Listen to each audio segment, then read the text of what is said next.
한 12년 정도 전에요, 마라톤을 한번 나간 적이 있습니다.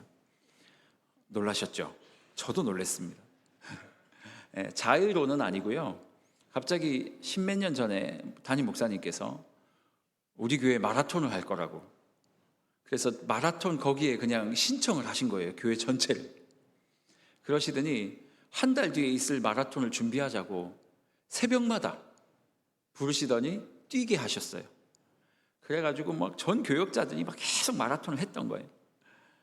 야, 얼마나 그게 쉽지 않았습니다. 힘들던지. 물론 뭐 그 풀 마라톤은 아니고 10km 마라톤이었어요. 10km. 제가 그 마라톤을 준비하다가 당일 날이 됐는데요. 그날 마라톤이 있었고 끝나고 바로 제가 주례를 하러 가야 됐거든요. 그래서 아침에 이제 운동복을 갈아입고 워밍업을 하고 뛰기 시작을 했죠. 깜짝 놀랐어요. 10km를 제가 1시간 1분에 주파를 했습니다. 그게 뭐 잘한 겁니까 못한 겁니까 잘 모르시겠죠. 적당히 뛴 겁니다. 그런데 제가 놀랐던 건 뭐냐면 제가 그 10km 마라톤을 완주했다는 거에 놀란 거예요. 물론 지금보다 십수년 전 일이긴 하지만 그래도 뭐 30대 후반 정도 됐으니까요. 30대 중반 후반. 아무튼 그 10km 마라톤을 완주하고 얼마나 기분이 좋았는지 몰라요. 와, 내가 진짜 황영조 같이 마라톤을 하는 사람이구나. 내가 마라톤을 뛰었구나. 내가 10km를 완주했구나. 근데 죽을 것 같은 거예요.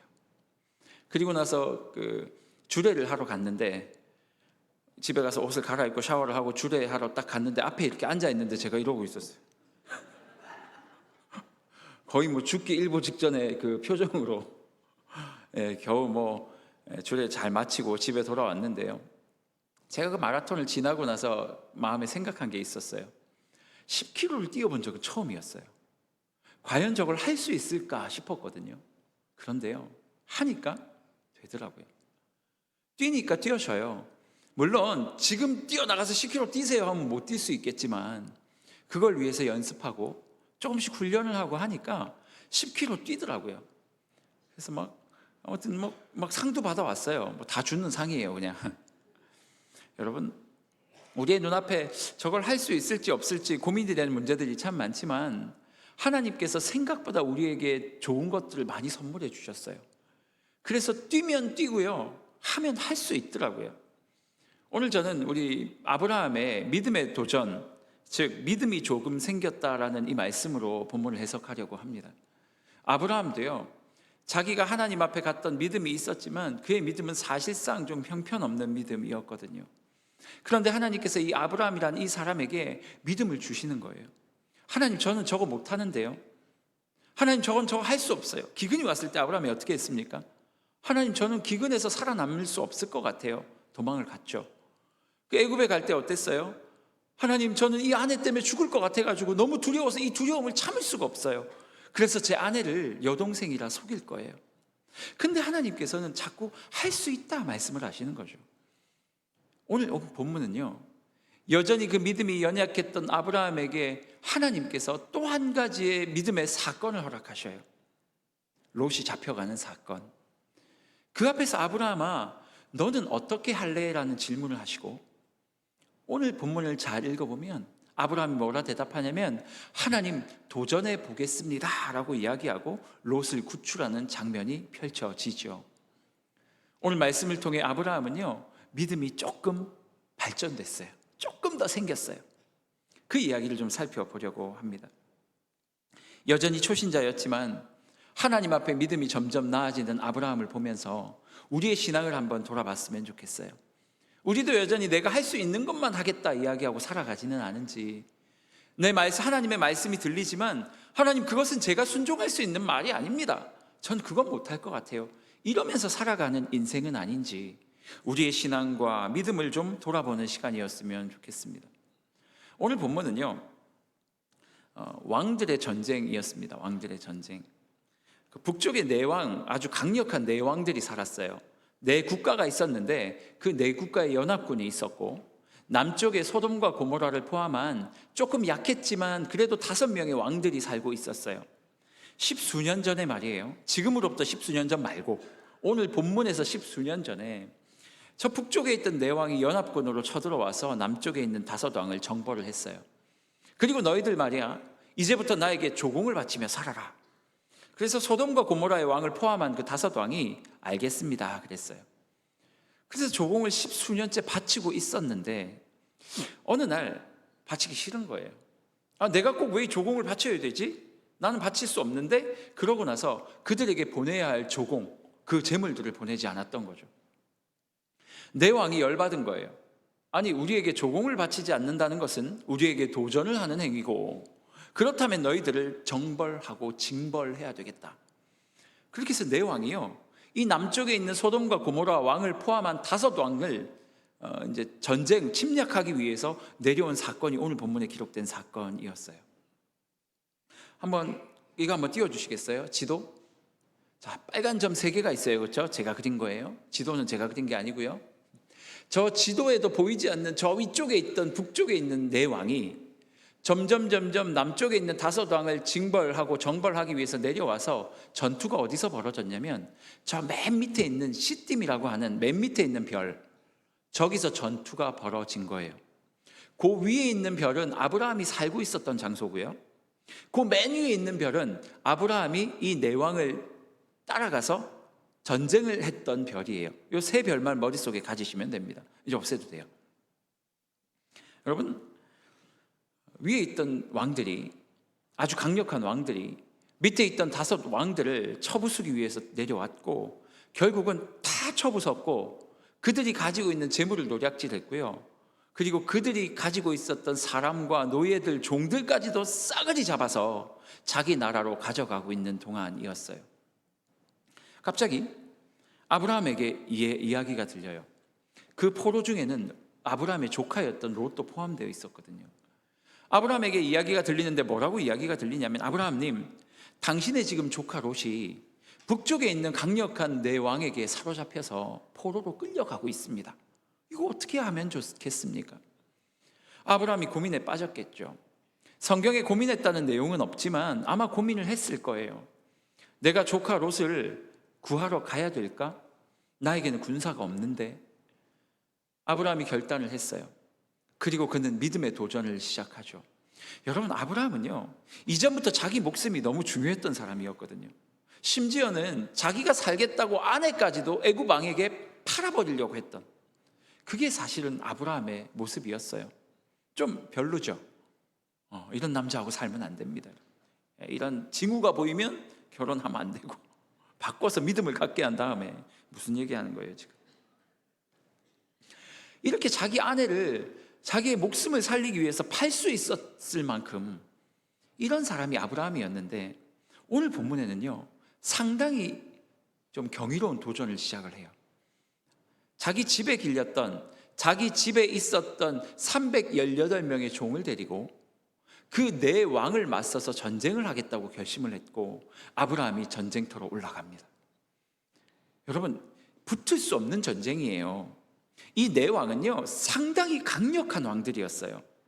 5 국가를 그냥 짓밟고 올라갈 수 있을 만큼 상당히 강력한 연합군들이었단 말이에요. 아브라함은 318명을 데리고 올라갔지만 이 사람들이 성경에서 뭐라고 말하냐면 집에서 길린이라고 표현하고 있어요. 집에서 길린. 무슨 말이에요? 군사 용병들을 데리고 온 게 아니에요. 집에 있었던 종들이었어요. 훈련을 조금 시켰을지는 모르겠지만 전문적인 군인이 아니었단 말이에요. 이 군인 318명을 데리고 네 국가의 연합군에 맞서게 된 것은요 말이 안 되는 이야기예요. 아브라함이 어떻게 이 일들을 결단하고 올라갈 수 있었는 줄 아세요? 롯을 너무 사랑해서요? 아니에요, 여러분. 롯을 그만큼 사랑했으면 보내지도 않았을 거고요. 아브라함이 누군가를 사랑해서 자기 목숨을 담보로 싸울 수 있는 사람이 아니었어요. 적어도 지금까지는. 그런데 아브라함이 이렇게 그들을 구하기 위해서 318명을 데리고 4개국의 국왕, 연합군을 쳐들어갈 수 있었던 이유가 있다면 딱 하나예요. 그것은 아브라함에게 믿음이 조금 생겼다는 거예요. 왜냐하면 이 사건이 있기 직전에 하나님께서 아브라함을 불러내셨잖아요. 롯이 떠나간 이에 헛헛한 마음을 가지고 있었던 아브라함을 불러내시더니, 아브라함아, 동서남북을 한번 바라봐. 뭐가 보이니? 하나님, 모래밖에 안 보이는데요. 그래, 그 모래 말이야. 내가 창세기 12장에서 너와 함께 언약했던 그 언약이 기억나? 내가 그 언약을 너를 통해 이루겠다 했다는 그 약속 기억나니? 예, 하나님 기억나는데요. 그 약속이 이루어질 거야. 동서남북에 보이는, 지금은 아무것도 보이지 않지만 모래와 같은 그 모래들을 만약 네가 셀 수 있다면, 아니 그 모래만큼 많은 백성들을 너를 통해서 이 땅에 내가 보낼 거야. 그러니 지금 네가 아들이 없다고 너무 고민할 필요 없다. 내가 너와 함께 할 것이고 반드시 너를 통해 아들을 주고 그 아들을 통해 하나님의 놀라운 민족들을 내가 만들어 줄 거니까. 하나님은 늘 어떤 시험 전에 말씀을 주셔요. 왜요? 이 말씀 때문에 이 시험을 견뎌내게 하시려고. 아브라함이 하나님께 약속을 받았고 그 약속을 받은 아브라함이 딱 집에 돌아왔는데 오자마자 들린 소리가 뭐예요? 당신 조카 롯이 사로잡혀 갔다는 거예요. 그럼 아브라함은 고민하겠죠. 내가 저를 구해야 되나? 구하러 가면 죽을 것 같은데? 근데 갑자기 말씀이 치고 들어오는 거죠. 아니, 내가 죽으면 하나님의 언약이 이루어지지 않는다고 얘기했는데? 그럼 뭐지? 아, 내가 저들에게 들어가도 난 안 죽겠네. 아브라함이 알았어요. 하나님의 말씀 때문에, 내가 지금 하나님의 언약 때문에 나는 지금 어떤 상황이든 죽을 수 없는 존재라는 사실을 알았던 거죠. 그래서 318명을 데리고 자신의 조카 롯을 데리고 갔던 4개국 연합군을 쳐들어갈 결심을 한 거예요. 그리고 그를 향해서 막 올라갔어요. 결과가 어떻게 됐는 줄 아세요? 성경은 이렇게 말해요. 단이라는 지역, 아까 별표 쳤던 단에서부터 시작해서 호바라는 지역까지 약 한 200km 정도 돼요. 그 긴 거리를 아브라함이 계속 따라가면서 공격을 했대요. 그리고 조카 롯과 함께 모든 재물과 사로잡혔던 모든 재물을 다 가지고 데리고 승전가를 부르며 올 수 있었다, 이야기를 하는 거예요. 제가 본문을 계속 묵상을 하는데요, 아브라함이 너무 부러운 거예요. 하나님의 들려진 말씀 때문에 그 말씀을 믿었고 그 말씀으로 말미암아 놀라운 역사를 이뤄낸 그 아브라함의 삶이 너무 부러운 거예요. 여러분, 그렇게 살 수 있습니까? 혹시 하나님께서 여러분에게 주셨던 말씀 없으세요? 내가 하나님을 처음 만났을 때 하나님께서 나에게 주셨던 말씀이 있잖아요. 그 말씀을 이루며 살아가고 계십니까? 혹시 하나님이 주신, 어제 주신 말씀, 그제 주신 말씀을 이루기 위해 아브라함처럼 어떻게 보면 좀 무모해 보이는 이 도전을 하며 살아가십니까? 이렇게 하며 살아가는 것이 그리스도인의 삶이거든요. 여러분, 이렇게 살지 않으면 우리 삶 하나도 재미없어요. 말씀은 있지만 세상 사람들과 똑같이 산다면 그게 뭐가 재미겠어요? 예수 믿는 사람은 뭔가 좀 달라야 되지 않겠습니까? 사람처럼 10시간 일해서 10시간 벌어 먹은 걸로 그냥 열심히 먹고 사는 거, 이거 말고 나도 일을 하지만 하나님의 말씀으로 말도 안 되는 일을 경험하면서 살아가는 인생 말이에요. 그게 기쁘지 않겠어요? 어떤 청년들에게 제가 맨날 했던 이야기가 있어요. 야, 믿음은 어떻게 길러지는 건 줄 아냐? 목사님, 어떻게 길러지는데요? 전도 한번 해봐봐. 여러분, 대부분 청년들이 전도 못하는 이유가 뭔지 아세요? 내가 복음을 전했을 때 저 사람이 나를 이상한 눈으로 쳐다볼까 봐. 야, 너 교회 다녔어?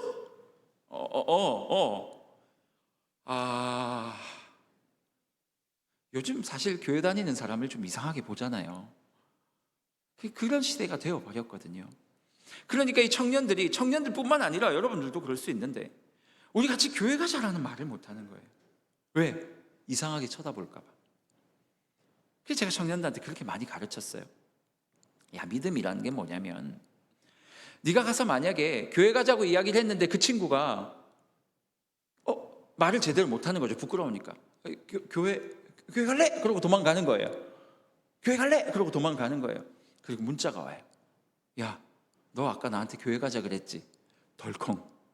이 아이가 나를 이상하게 보는구나. 근데 그 다음 문자가 뭐예요? 사실 나 교회 한번 가보고 싶었어. 나 좀 데려가줘. 이 뭐야? 말이 돼 이게? 이 전도가 되는 거야? 어떻게 이런 일이 있을 수 있어? 대박. 그리고 그 친구를 데리고 왔더니 와서 앉자마자 이 친구가 눈물을 흘리고 하나님을 받아들이고 복음을 알게 되고, 만약에 이 전도한 청년이 이 사건을 한번 경험하고 나면 그 다음 전도하는 게 쉬울까요? 어려울까요? 쉬워요. 왜 쉬워요? 경험했으니까. 내가 한번 해본 거거든요. 경험했으니까. 그 다음부터는 야, 교회 가자, 이 말이 너무 쉬운 거죠. 만약에 내가 10명을 이렇게 전도를 했어요. 10명을. 그럼 이 사람은 앞으로 어떤 인생을 살아갈까요? 전도왕이 되는 거예요. 왜? 믿음이 생기는 거예요. 내가 이야기하면 하나님이 역사하셔서 이 아이를 교회로 데리고 온다는 믿음이 생기는 거예요. 그럼 이 친구는 앞으로요, 전도하다가 계속적으로 발전을 하는 거죠. 왜? 하나님을 계속 믿음이니까. 그러면서 나중에는 이 전도보다 더 큰 영역으로 하나님 앞에 순종하는 삶을 살아가게 될 거예요. 왜? 믿어지니까. 여러분, 믿음이라는 게 그런 거예요. 어느 날 그냥 기도하면서 하나님 믿음을 주시옵소서 한다고 믿음이 주어지지 않아요. 믿음은 어떻게 갖는 거냐면 하나님 앞에 작은 순종을 하는 거예요. 오늘 들렸던 말씀을 가지고 순종하는 거예요. 오늘 이제 예배 끝나고 나서 집에 가면서 야, 목사님이 순종하라 하셨는데 근데 갑자기 마음속에 남편에게 전해라, 하나님은 당신을 사랑하신다. 이제 고민이 생기는 거죠. 우리 남편이 예수 믿는 거 그렇게 싫어하고 교회 가는 거 그렇게 싫어했는데 오늘 가서 남편에게 이 말을 전하라고? 그러면 오늘 저녁에 힘들어질 텐데. 그래서 이 부인이 가서 한번 전해보는 거죠. 여보, 하나님이 당신 사랑한대요. 식사하세요. 여보, 금방 뭐라 그랬어? 에? 아니 그냥 하나님이 당신을 사랑한다고 그냥 괜히 얘기했나 봐요. 미안해요. 근데 기적같이 남편이 갑자기 그 자세에 울면 제가 너무 기적 같은 이야기만 하는 거예요? 너무 드라마 같은 이야기만 하는 거예요? 아니에요, 여러분. 이런 사건이 이 나라에 얼마나 많았는 줄 아세요? 최초에 왔던 선교사님 죽인 사람 기억 안 나세요? 선교사님 죽이고 그의 성경책 찢어가지고 벽지로 썼다가 밤에 누워서 이렇게 눈 뜨고 벽을 봤는데 하나님 말씀을 받고 그 사람이 목회자가 되잖아요. 이런 기적 같은 일이 너무 옛날 일이라고 생각하면 이게 문제인 거예요. 왜냐하면 우리가 믿음의 순종과 도전을 안 해봤던 거예요. 그러니 예수는 알지만 재미가 없는 거죠. 이런 경험을 안 하는데 말이에요. 요즘 시대는요, 믿음이라는 이 단어가 너무 어색한 시대가 된 것 같아요. 여러분, 믿음이라는 단어 어디다가 갖다 쓰셔요? 진짜 살면서 한 말도 안 되는 일인데 하나님께서 믿게 하시고 순종하라 하셔서 그것들을 도전했다가 얻어본 경험이 있으셔요? 요즘은 이 믿음이라는 단어가요, 진짜 박물관에만 있는 단어 같아요. 교회에서는 믿음을 선포하지만 실제로 일상을 살아갈 때 이성적이지 않은 것을 절대 선택할 수 없는 삶. 믿음은요, 이런 표현이 맞는지 모르겠지만 비이성적인 단어거든요. 왜냐하면 너무 이성적인 말에는 믿음이 필요 없어요. 밥 먹을 때 무슨 믿음이 필요해요? 이거 먹으면 살이 된다, 무슨 믿음이 필요해요? 너무나도 자연스러운 이야기잖아요. 하지만 만약에 이 밥을 먹으면 살이 빠집니다, 이런 말을 한다면, 예를 들어 비이성적이잖아요. 그것을 먹기 위해서는 믿음이 필요한 거죠. 말이 안 되는 얘기니까. 하나님을 믿는다는 건 이런 거예요. 얼마 전에 제 후배 목사님한테 전화가 왔어요. 따르르릉해서 제가 따르르릉은 아니고 아무튼 진동이 와서 받았어요. 여보세요. 그러니까 형님 잘 지내세요? 어떻게 지내? 잘 지내? 이제 최근에 담임 목사님으로 가신 분이에요. 형님, 담임 목회하기 힘들지 않아요? 뭐 힘들 때도 있고 좋을 때도 있고 있지, 뭐 삶이 그렇지 뭐, 그런 이야기를 하고 있는데 이 목사님이 고민이 생긴 거예요. 왜, 무슨 고민인데? 그러더니 형님, 저는요 담임 목사가 되면요 진짜 성경도 더 많이 보고 기도도 더 많이 하고 믿음의 도전을 하며 살아갈 줄 알았어요. 근데요 자꾸 계산기만 두들겨요. 무슨 사역 하나 하려고 그래도 이 사역에 필요한 재정이 얼만큼이지? 어디 수련회 갑시다 그래도 뭐 주일학교에서 목사님 저희 수련회 가는데 이게 필요해요 하면 알겠다고 잠깐만 기다려보라고. 이게 얼마가 들지? 우리 교회에서 이거를 감당할 수 있는 건가? 자꾸 계산기만 두들긴다는 거예요. 그래서 형님, 제 자신이 너무 조금 그래요. 한심스러워요. 그래서 저는 아닌 척, 그 목사가 그래서 되겠니? 이런 말은 안 하고, 그러네. 뭐 저라고 다르겠냐고요. 이성이 너무 발달해 있는 거예요. 그래서 뭐든지 어떤 일을 볼 때마다 그냥 이성적으로만 판단을 하는 거예요. 얼만데? 안에 있나? 우리 잔고가 얼만데? 예를 드는 거예요. 지금 그 생각만 하고 있다는 게 아니라 여러분의 삶도 비슷하지 않습니까? 하나님께서 우리에게 뭔가를 헌신하고 하나님께서 우리에게 뭔가를 요구할 때마다 너무 우린 이성적인 거예요. 내가 헌신할 수 있는 시간, 내가 헌신할 수 있는 역할, 내가 헌신할 수 있는 재정, 내가 헌신할 수 있는 마음, 내가 저 사람이 나에게 함부로 대할 때 용납해 줄 수 있는 정도, 그거는 선을 넘었다. 그거까지 넘어가면 나는 용납 못해. 그 밑에까지는 내가 할 수 있다. 그래서 요즘 잘하는 거 있잖아요. 선 넘으셨어요. 무슨 선이 어디 있어요, 여러분?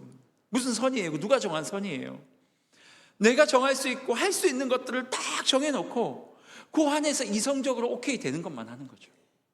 그리고 그것을 뛰어넘는 거, 하나님 앞에서 믿음이 있어야지만 할 수 있는 것들은 살짝 빼놓는 거죠. 이건 아닌 것 같아요. 이건 아닌 것 같아요. 오늘 우리 전사님 찬양했잖아요. 주의 자녀로 산다는 것은, 제가 사실 전사님께 부탁했거든요. 이 찬양 좀 불러달라고. 너무 좋아서. 그 다음 가사가 뭔지 아세요? 맨날 꽃밭을 거니는 것. 맞아요? 아니잖아요. 주의 자녀로 산다는 것은 불 가운데로 걸어가는 것. 이 가사가 너무 마음에 안 드는 거예요. 꽃밭을 걷길 원하는데, 하지만 예수 믿는다는 것은 불 가운데 걸어가는 거잖아요. 맞아요. 우리가 하나님 안에서 믿음을 가지고 살아간다는 것은 끊임없이 하나님을 믿는 믿음으로 말미암아 불가능한 것들을 도전하며 살아가는 인생, 그게 믿음으로 살아가는 인생이거든요. 제가 교회를 처음 왔는데 이제 어른들 신방을 했단 말이죠. 그러니까 우리 장로님들, 권사님들, 집사님들이 저에게 그런 얘기를 자꾸 하시는 거예요. 목사님, 이 건물 우리가 들어올 때 말이에요, 우리 교회 이름이 원래 평성교회였어요. 평촌 평성교회. 평성교회가 이 자리에 들어올 때 이름이 바뀐 거예요. 한 10년 전에. 그 교회가 들어올 때요, 돈은 없었다 그래요.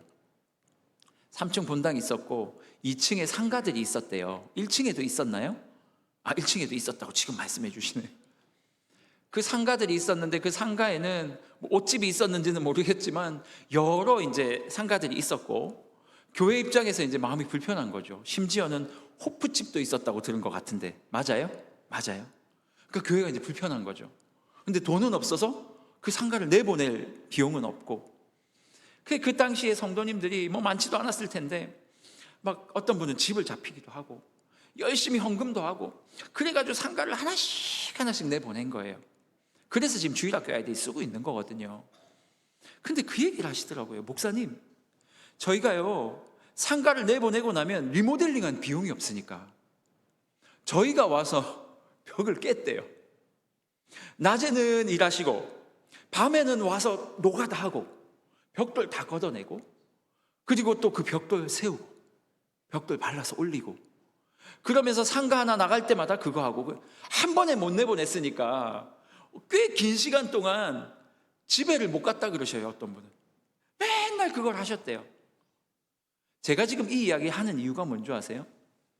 이 이야기를 저에게 하시는 성도님들의 눈빛 때문이에요. 눈빛. 그 전에는 이렇게 계시다가 갑자기 옛날에 고생했던 이야기를 하실 때 눈이 번뜩 떠져서 저에게 막 눈빛으로는 그런 거 아니야, 막 우리가 그렇게 살았다, 너도 그렇게 살아라, 뭐 이런 건지 모르겠는데 그 이야기를 저한테 해주시는 거예요. 그래서 제가 어떤 생각했는 줄 아세요? 여러분 그냥 와 그때 안 오길 다행이다 이렇게 생각하셔요? 아니에요. 여러분, 그 고생이요, 그 고난이요, 하나님과 함께 했던 고난이었기 때문에 그 고생과 고난을 통해 그 성도님들의 믿음이 성장하는 시간이었던 거예요. 여러분, 그 고생을 했던 성도님이 하나님 없다 말할 수 있겠습니까? 웬만한 고난이 찾아온다고 하나님 없네 이렇게 할 수 있습니까? 그럴 수 없어요. 왜냐? 하나님과 함께 고난을 버티면서 주님의 역사하심을 봤기 때문에. 저는 그분들의 경험, 무용담을 얘기하고 싶은 게 아니에요. 그들이 그렇게 고생하고 애쓰면서 하나님을 만나서 그들과 함께 하나님과 교제하고 말도 안 되는 일을 이루시는 하나님 안에서 믿음이 성장한 것처럼 우리 다음 세대도 우리들 말이에요. 우리도 그렇게 하나님 앞에 믿음을 갖기를 원하는 마음이 생긴 거예요. 여러분, 그런 믿음을 가지시기를 바랍니다. 믿음은 그냥 생기지 않습니다. 말도 안 되는 일 앞에 순종하고 결단하고 앞으로 걸어 나아갈 때 하나님께서 믿음을 주시는 거예요. 절대 전도할 줄 몰랐던 자가 진짜 나의 이 연약한 입술을 통해 생명이 살아나는 걸 경험하고 나서야 하나님이 진짜 나를 통해 일하시는구나를 깨닫게 되고, 그것으로 말미암아 전도왕이 될 수 있는 것처럼 말이에요. 사랑하는 성도님들, 이게 믿음입니다. 하나님을 신뢰하는 것, 하나님을 경험해야 신뢰할 수 있는 거니까요. 그런데 우리는 어떻습니까? 요즘 성도님들을 가끔 보면, 이 시대에 보면 거의 다 캥거루 성도 같은 생각이 좀 들어요. 선배님들의 그 믿음의 뱃속에 쏙 들어가서 앉아서 나는 안 뛰는데 막 어른들이 뻘쩍뻘쩍 뛰니까 마치 나도 뛰는 것처럼 여겨지는 거. 혹시 그런 분들 계시다면 이제 그 캥거루의 주머니에서 나오셔야 돼요. 왜냐하면 내가 하나님과 살아가는 거니까. 저는 우리 교회가 그렇게 됐으면 좋겠어요. 저는 믿음으로 좀 무모한 도전들을 해가는 우리 교회가 됐으면 좋겠어요. 새순이잖아요, 새순. 무모한 도전을 하고 그곳에서 열매를 얻고 그로 말미암아 믿음이 성장하는 교회가 되기를 주님의 이름으로 축원합니다. 교회적으로 안 해본 거 자꾸 하려고 해요. 놀래지 마세요. 도전해보는 거예요. 제가 이제 우리 교역자들하고 같이 우리 교회에 뭘 좀 해볼까 하다가 이제 성경 묵상하자. 성경 묵상. 하나님 말씀을 같이 좀 읽자. 통독도 하고 묵상도 하고. 근데 이제 막 갑론을박이 막 나온 거예요. 교역자들. 요즘 우리 교역자들 엄청 활발한 거 아세요? 의견도 엄청 잘 내고. 아무튼 너무 좋아요. 막 여기저기서 이야기가 나오는 거예요. 목사님, 이왕 할 거면 빡세게 합시다. 빡세게 어떻게 해요? 막 성경도 막 이만큼씩 읽고 막 연구도 하고 막 그렇게 하면서 빡세게 합시다니까 반대쪽에서 목사님 처음 할 때 너무 그러면 다 도망갑니다. 처음에는 살살과 빡세게 둘 중에 누가 이겼게요? 안 가르쳐 드릴 거예요. 그래서 여러분, 우리 3월 달부터 성경 묵상 시작할 거예요. 저희가 이제 살살 할 거예요. 살살 할 거고 너무 걱정하지 마세요. 성경을 매일매일 전 성도가 같이 한 장씩 읽을 거예요. 그리고 그 한 장 중에 가장 중요한 구절 하나만 우리가 묵상하는 거예요. 그래서 여러분들이 하셔야 될 것은 3월부터 성경 저희가 이제 진도표 나눠 드릴 거니까 성경 한 장씩 읽고, 그리고 그 책자에 보면 한 구절 딱 묵상할 게 있을 거니까 그 묵상하고 옆에 적용 내용 다 써드릴 거니까 적용도 하시고 기도도 하고 개인 묵상을 시작할 겁니다. 그리고 어떻게 묵상할지는 제가 오예배 통해서 알려드리던지 한번 연습도 좀 해보고, 뭐 어려운 거 하나도 없으니까. 그리고 그날 그 본문으로 새벽 기도를 진행할 거예요. 그러니까 여러분들은 새벽 기도 들으시고, 새벽 기도에서 혹시 못 오시는 분들은 집에서 아니면 직장 가시면서 하셔도 좋아요. 너무 바쁘신 분들은 새벽 예배를 들으시고 그 말씀을 가지고 직장이든 집에서 한 구절 묵상을 하시도록 저희가 세팅을 해드릴 거예요. 왜 이렇게 하려고 하는지 아시죠? 도전하는 거예요. 우리가 묵상도 같이 해보고 전 교회적으로, 왜냐하면 말씀이 들어와야 도전할 거 아닙니까? 도전하고 싶은 마음은 있는데 어디로 가야 할지를 모르면 어떻게 하겠냐고요. 그래서 우리 묵상 3월 달부터 시작할 거예요. 또 다음 주부터는요, 예배 포맷이 조금 바뀔 겁니다. 우리가 하던 요 예배들을 앞으로 넣고 뒤로 넣고 해가지고 찬양도 조금 넣고 해가지고 조금 더 스무스하게 만들어 갈 거거든요. 다음 주에 기대하고 오셔도 좋습니다. 함께 준비하고 함께 예배도 도전해보고 함께 말씀 읽는 것도 도전해보고, 그래서 지금은 묵상이지만 나중에는 하나님께서 주신 그 위대한 명령을 이루는 놀라운 교회로 발돋움하기 위해 그렇게 살아가는 우리가 되기를 원합니다. 왜 이 묵상을 해야 되는 줄 아세요? 왜 이렇게 도전해야 되는 줄 아세요? 도전하지 않으면 세상으로 끌려가서 그래요. 오늘 본문의 밑에 보니까 참 신기해요. 이 5 왕들이요, 맨 밑에 있는 가나안 땅 맨 밑에 있는 시딤에서 전쟁을 하자고 기다리고 있었어요. 보통 전쟁을 하면 어디서 합니까? 국경에서 하잖아요. 우리 땅 들어오지 마, 국경에서 붙는 거예요. 그런데 이 다소당은요, 자기의 국경은 저 꼭대기인데 국경이 아니라 굳이 자기 집 안방까지 데리고 들어와서 전쟁을 시작해요. 이유가 뭔지 아세요? 거기 시딤에 역청 구덩이가 있었거든요. 역청이 굉장한 지하 자원이기도 했었어요. 방수제였어요. 그러니까 건물 지을 때마다 필요했고 접착제였고, 너무 귀한 역청을 이렇게 보호하려고 라는 마음도 있었겠지만, 또 하나는요, 거기가 찐득찐득한 땅이니까 저 왕들을 찐득찐득한 땅에 세워두고 공격을 하려고. 굉장히 지혜롭죠. 이겼어요, 졌어요? 졌어요. 오늘 성경에 보면 뭐라고 말하냐면, 오히려 소돔과 고모라 왕이 도망을 갈 때 그 찐득한 빵에 빠져가지고 거기서 다 죽었대요. 오히려. 왜 제가 이런 이야기 하는 줄 아세요? 하나님 앞에 우리가 끊임없이 도전하지 않으면 세상의 지혜를 따라가는 거예요. 너무 합리적이잖아요. 끈적한 땅에 모아놓고 죽인다. 오케이. 그렇죠. 근데 하나님 뭐라고 말씀하셔요? 318명 데려가서 전쟁한다. 너무 비이성적인 이야기거든요. 우리가 하나님 앞에 말씀으로 묵상하고 그 묵상한 내용을 향해 끊임없이 도전하지 않으면 우리는 언젠가 세상 지혜, 세상에서 말하는 것에 질질질 끌려갈 것이니까. 여러분 어떻게 살고 계십니까? 전 우리가 진짜 믿음의 이 무모한 도전을 일구어내는 교회가 되기를 주님의 이름으로 축원합니다. 제가 오늘 말씀을 전하는데 이 찬양이 자꾸 생각이 났어요.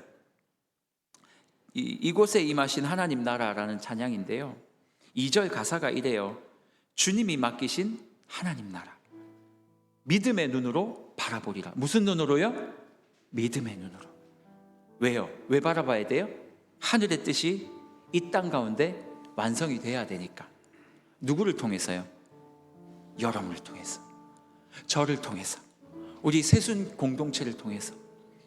저는 그래서 그냥 마음속에 이 찬양이 생각나면서 계속 그런 생각을 한 거예요. 하나님, 와, 우리 인생에도 너무 아프고 힘든 일들이 많은데 세상의 지혜와 세상이 가지고 있는 어떠함으로 대처하지 않고 하나님이 주신 믿음으로 대처하길 바랍니다.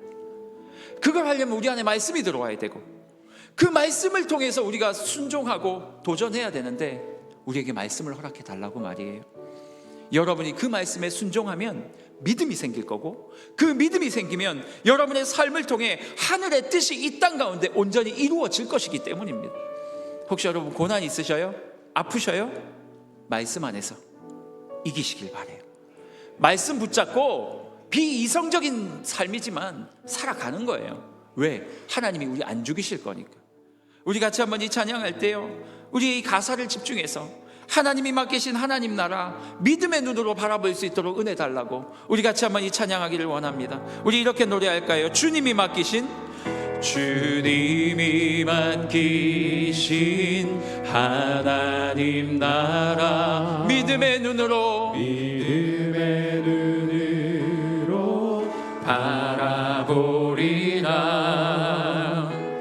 하늘의 뜻이 이 땅 가운데 완성될. 우리 2절 다시 한번 찬양합시다. 우리 2절. 주님이 맡기신 하나님 나라, 주님이 맡기신 하나님 나라. 뭘로 본다고요? 믿음의 눈으로 바라보리. 그러면 어떤 일이 이루어집니까? 하늘의 뜻이 이 땅 가운데 완성될 그날까지 믿음 다하여, 믿음 다하여 그 위에 서리라. 하나님의 나라는 무너지지 않으리. 믿음 다하여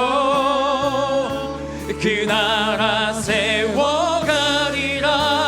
주님 곧 오시. 우리 다 같이 자리에 일어나서 이곳에 임하신 하나님 나라, 이곳에 임하신 하나님 나라. 가난한 마음으로 바라 먼저 그 나라와 먼저 그 나라 그 뜻 구하며 나의 삶 드리리. 주님이 여러분에게 맡기신 하나님 나라, 주님이 맡기신 하나님 나라 믿음의 눈으로 바라보리라. 그러면 어떤 일이요?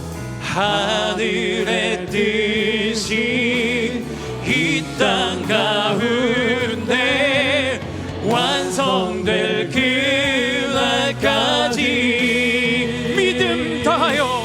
믿음 다하여 그 위에 서리라. 하나님의 나라는 무너지지 않으니 믿음 다하여 그 나라 세워가리라. 주님 고도 다시 한번 고백합니다. 믿음 다하여 주 위에 서리라. 하나님의 나라는 쓰러지지 않으니 믿음 다하여 그 나라 세워가리라. 주님 곧 오실 때까지. 여러분, 이왕 하나님 한번 믿고 살아가는 거 저는 진짜 재밌게 믿었으면 좋겠어요. 하나님이 말씀 주시는 대로 순종하면 나를 통해 말도 안 되는 일이 막 벌어지는 거예요. 그러면 얼마나 감격스럽겠습니까? 그렇게 우리의 삶을 바라보며 우리 자녀들도 일어나는 거고요. 우리 다시 한번 기도할 때 하나님 앞에 이렇게 기도하기를 원합니다. 하나님이여, 내 삶에 있는 아픔과 슬픔, 그것 때문에 매여 있지 않게 하시고, 아버지 하나님이여, 믿음으로 도전하게 하셔서 말씀으로 순종하게 하셔서 하나님의 나라가 나를 통해 이 땅에 이루어지는 것을 보게 하여 주시옵소서. 다 같이 주의 이름 찾고 기도합니다. 주여, 아버지 하나님 은혜 주시기를 원합니다. 아버지 하나님이여, 내가 주님 앞에 순종하면, 아버지 하나님이여, 내가 믿음 앞에서 나아가면, 아버지 하나님이여, 하나님의 나라를 볼 수 있을 줄로 믿습니다. 아버지 하나님이여, 믿음의 눈으로 바라보면 하늘의 뜻이 이 땅 가운데 완성될 그날까지, 아버지 하나님이여, 내가 기쁨으로 살아갈 수 있을 줄 믿습니다. 아버지 하나님이여, 고통 가운데 살아가지 않게 하시고, 하나님이여, 거기에 함몰되지 않게 하시고, 아버지 하나님이여, 살아계신 하나님 바라보며, 아버지 하나님이여, 믿음으로 걸어가는 우리가 될 수 있도록, 하나님이여, 믿음으로 나아가는 우리가 될 수 있도록 우리 가운데 역사하여 주시옵소서. 이 교회를 통하여 이루실 하나님의 뜻을 기대하오니 아버지 하나님 은혜 베풀어 주시고, 하나님 역사하여 주셔서 아버지 하나님이여, 놀라운 뜻과 은혜를 경험하는 우리가 되게 하여 주시옵소서. 사랑의 하나님, 믿음 다하여 하나님께서 주신 이 땅을 바라보기를 원합니다. 하나님이여, 우리가 순종하면 우리를 통해 하나님의 나라가 이루어진다 하셨는데, 자꾸 우리에게 다가온 고통만을 바라보니까 우리에게 전쟁이 일어났다고 자꾸 내 지혜로 씨띠골짜기로 가서 전쟁을 하겠다 하니까 하나님 늘 실패하는 거 아닙니까? 아브라함처럼 하나님을 믿게 하셔서 하나님 318명을 데리고 저 적진으로 뛰어들어가 하나님, 우리가 상상할 수 없는 놀라운 은혜를 경험하고 놀라운 역사를 경험하며 살아가는 우리 개인이, 우리 교회가 되기를 원하오니 우리에게 그 은혜를 더하여 주시옵소서. 믿음으로 도전하는 하나님의 놀라운 백성들 될 수 있도록 역사하여 주옵소서.